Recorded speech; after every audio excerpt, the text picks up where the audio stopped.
Hi, in this introduction video I wanted to give you a little bit more information about the Very Hungry Caterpillar blanket that we're going to be making in this series of the video patterns. I patterned this caterpillar from the Very Hungry Caterpillar book by Eric Carle, and you can order this on Amazon, Barnes & Noble. There's lots of different bookstores that have this book because it's a classic. So I have basically 3 parts to the blanket. In part 1, and I had to split part 1 into 2 different parts so the video wouldn't be so long, but part 1A covers the head. You're going to need 100 grams of red worsted weight yarn. Then in part 1B, you work on the antenna, the eyes, and the nose. Now the antennas have brown yarn, and you're also going to be using brown yarn for the feet. So I would say go ahead and get 100 grams skein, even though you're probably not going to use it all. Then in part 2, you're going to be making the body parts. So the 3 body sections that are attached, starting with the head. Each of these is basically work the same except for the very beginning here.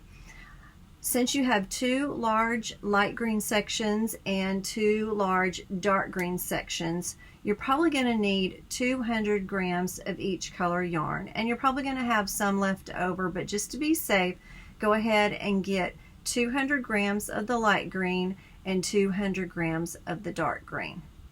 Then if you want to put the eyelash yarn on his back, you can just buy a small skein of eyelash yarn. I know that there's different kinds, they come in different weights.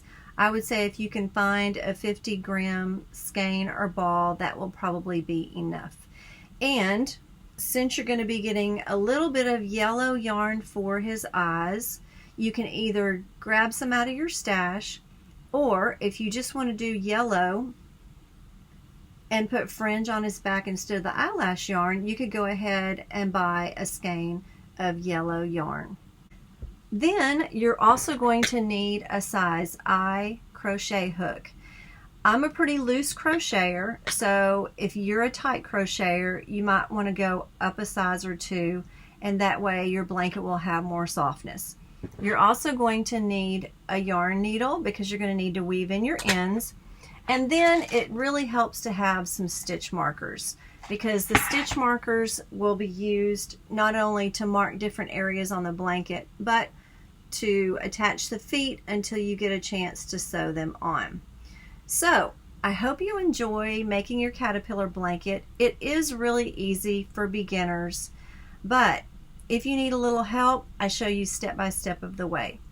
If you're interested in just having the written pattern, I do have it for sale in my Etsy shop, and that link is down in the description below. Please leave me a comment, let me know how it goes, and my email address is down below, and my Instagram account is down below, so if you want to send a picture, I would love to see your finished blanket.